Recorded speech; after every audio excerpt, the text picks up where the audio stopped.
risk. That was just ensuring that we wouldn't have any hits. You know, we really, I love what Dave Jaffe said today about just try and make hits. It's no good saying, well, we're going to make 10 games and hope one's a hit. It's got to be every single game we're trying to make a hit. And so that's the sort of approach we took, trying to make something special. We also didn't have the right processes in place, and we didn't even know what they were going to be. Having probably a smoother way, if I could go back, if we had some more publishing experience available, and I could have brought someone in and they could have just said, yes, you've got to do this and do that, a week here, would have been fantastic in hindsight. But to some degree, right, you jump into these things because your ignorance makes it possible. And you wouldn't do it if you knew everything. There's just too many. It seems like too many risks. It seems like too much burden and too much work. But not knowing is great sometimes. So we took the plunge, and our idea was obviously to focus in on the game quality and the features. So we weren't going to do a branded product. We thought publishers could do that a lot better. They could get much better deals on the brand, and they had a good publishing mechanism to exploit it. No, we went for what we're strong on, which was development. We've been working on high quality development up until that stage, and then we look for new things. The iPhone Appstore itself was a new opportunity, so not all publishers have been able to get in there. They're slow moving by comparison to a small studio, so that was new.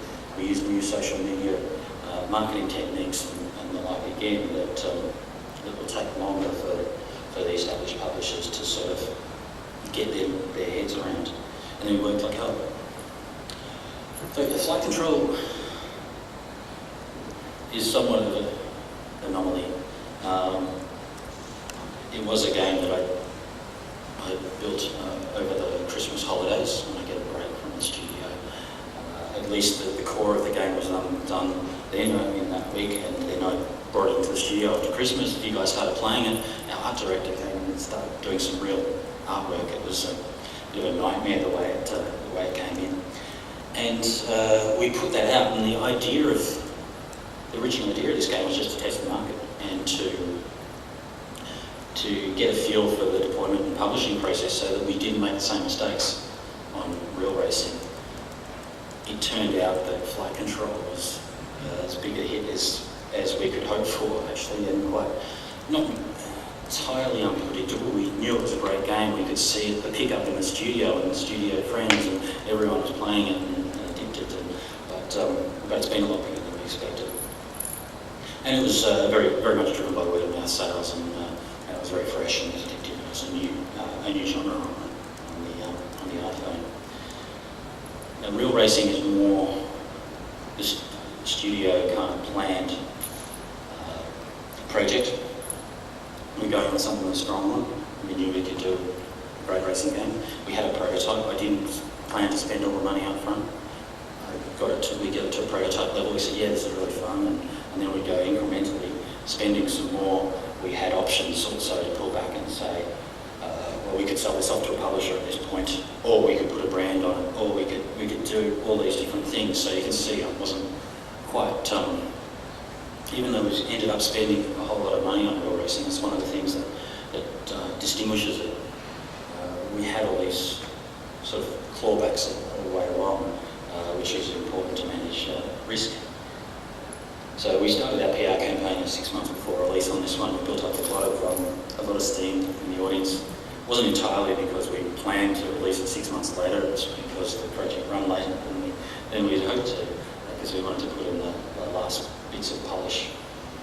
And we got this unexpected benefit. Flight control partially sold well because we were the developers of real racing. Everyone knew about real racing. When they saw flight control, they wanted to have a look and see what it was that we'd done. They also knew about Firemint because we've been in this space for a while. They knew about some of the originals that we had coming. The press did anyway. So, but it turned around on us when flight control was such a hit. Everyone wanted to see what real racing was as well. So we were able to promote both products off themselves, even though they came out different times. And what we did with real racing is we got more serious about our marketing and PR. We tried to plan it out, but it was very, very hard when you don't know what you're doing exactly. So we brought in some consultants and we used them.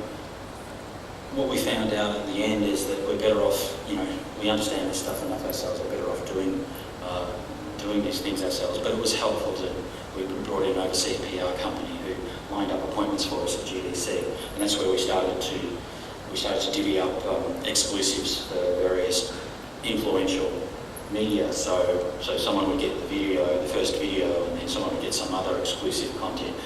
Someone would get the first little story release or a making or something like that. So trying to spread enough exclusives across the channels to make them interested. But predominantly, it was the game itself that carried us, and that gave us the PR.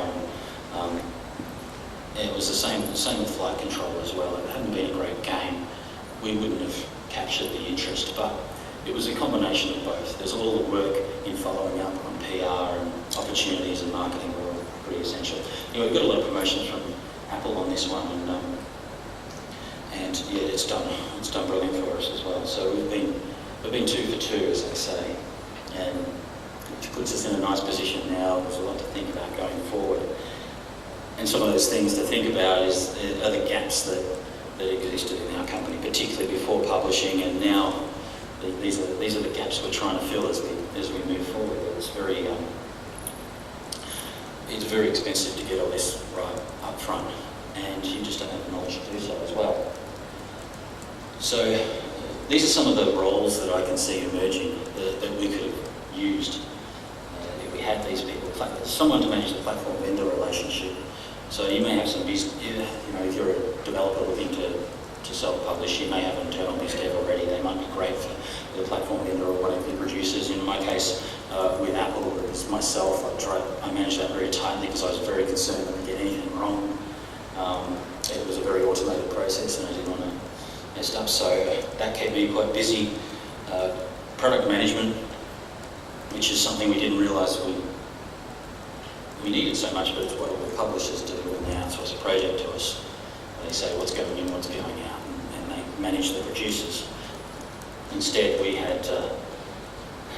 have the producer, and this is the case of rail racing, producer, myself, and a development director. We'd be constantly getting in these little meetings, talking about what goes in, what goes out. And we'd all be sort of playing this product development role, but without realising we sort of had a different hat on than you do as an internal developer producer. And anyone in console would probably have a better idea of how, even within a developer producer, there's a lot of different roles that our producers fulfill. They do project management and production, and in the case of publishing now, they were doing some of the product management role.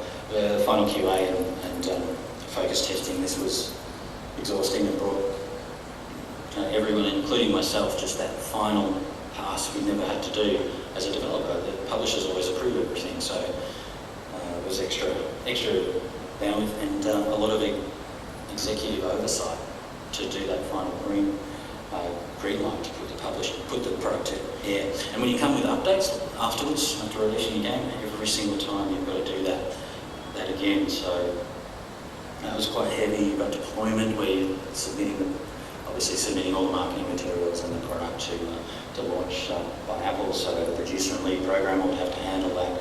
Legal and accounts gets more complicated. You've got to watch all your trademark, are you infringing anything, trademarks, patents, etc. Are you stepping on toes? As a developer, we stopped talking about our publishers. We stopped mentioning in public any other games we make. When we're talking about ours, I think that's critical. We're not going to step on our publishers' toes and use their products to cross-promote ours. So little things like that to think about. And obviously marketing,